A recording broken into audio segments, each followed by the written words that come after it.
सो सबसे बुरा पैच कौन सा था आपकी लाइफ का? What was the worst patch of your life? एक टाइम था जब करियर वाइज भी एक बहुत कॉन्फ्लिक्ट वाले जोन में आ गया मैं, और उसी टाइम पे उस इशू की वजह से फाइनेंशियल बहुत नुकसान हुआ और बहुत स्ट्रेस में आ गया।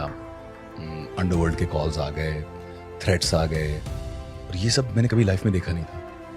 ये सब एक साथ आपको हुआ। अंदाजा था ये बुल फाइट शुरू करते हुए, वो जो आपने एल्यूमिनियम का नहीं, मतलब मुझे ऐसे लग रहा है कि मेरा एक इमोशनल रिस्पॉन्स था, और बहुत यंग था, 24 साल का था। विवेक ओबराय इन दोनों कई कारणों से काफी सुर्खियों में छाए हुए हैं। अभी हाल ही में दिए एक इंटरव्यू में विवेक ओबराय ने ये साफ साफ कह दिया कि उनकी जिंदगी किसके कारण बर्बाद हुई थी। विवेक ओबराय इन दिनों अपनी कमाई और अपनी लग्जरी लाइफ को लेकर काफी सुर्खियों में चल रहे हैं। बेशक बॉलीवुड में उनका सिक्का नहीं चल पाया या फिर किसी ने उनका सिक्का चलने नहीं दिया, लेकिन विवेक ओबराय ने इसके बावजूद भी हार नहीं मानी और आज वे कई बड़े बॉलीवुड एक्ट्रेस से भी कहीं ज्यादा पैसे वाले हैं।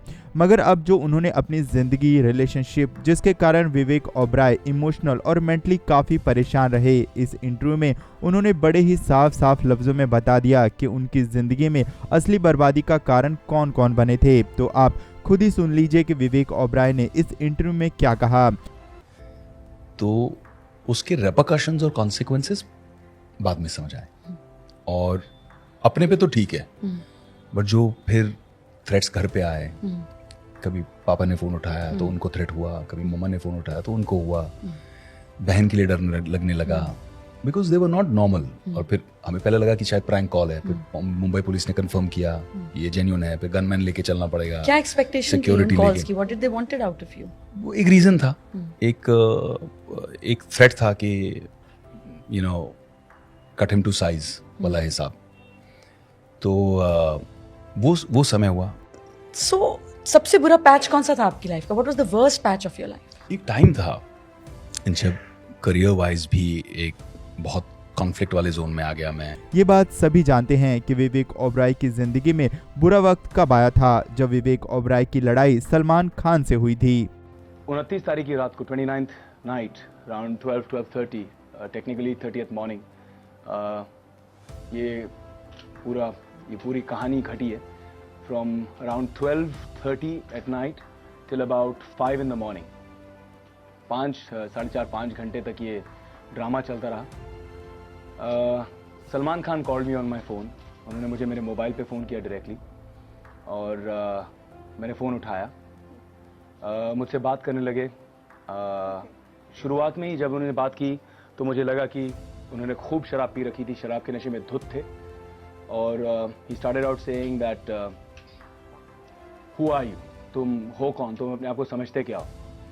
तो पहले तो मुझे समझ में नहीं आया कि क्या बात है, क्या किस रीजन की वजह से ये सब हो रहा है। सलमान खान और विवेक ओबेरॉय के बीच के झगड़ा आज भी लोगों के जहन में बसा हुआ है।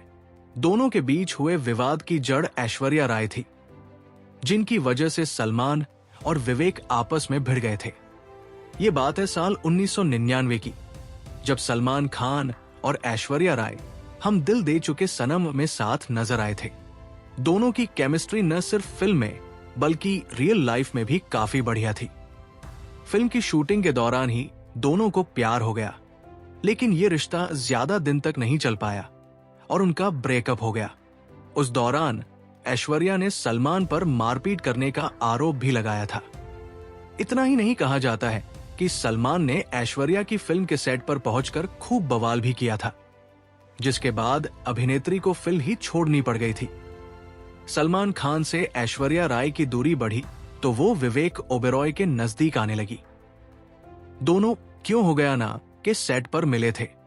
वहीं दोनों की नजदीकियों की खबरें सलमान को कतई पसंद नहीं आ रही थी, और एक दिन वो विवेक पर आग बबूला हो गए। सलमान ने विवेक को फोन कर खूब गालियां दी थी। इस बात का खुलासा विवेक ने एक प्रेस कॉन्फ्रेंस के दौरान किया था।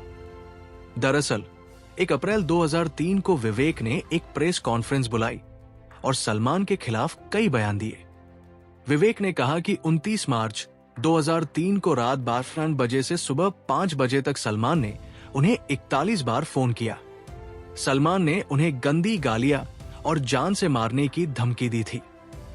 इसका नतीजा ये हुआ कि ऐश्वर्या ने प्रेस कॉन्फ्रेंस के बाद से विवेक से दूरी बना ली। अभिनेत्री का मानना था कि विवेक को यह मामला इस तरह पब्लिक में नहीं लाना चाहिए था। धीरे धीरे विवेक की फिल्म इंडस्ट्री से दूरी बढ़ने लगी और उन्हें काम मिलना बंद हो गया। वहीं विवेक को काम न मिलने के पीछे सलमान का हाथ होने की खबरें आने लगी, जिस पर भाईजान ने कहा था कि विवेक से उनकी कोई व्यक्तिगत दिक्कत नहीं है, उन्होंने किसी से भी ऐसा करने के लिए नहीं कहा है।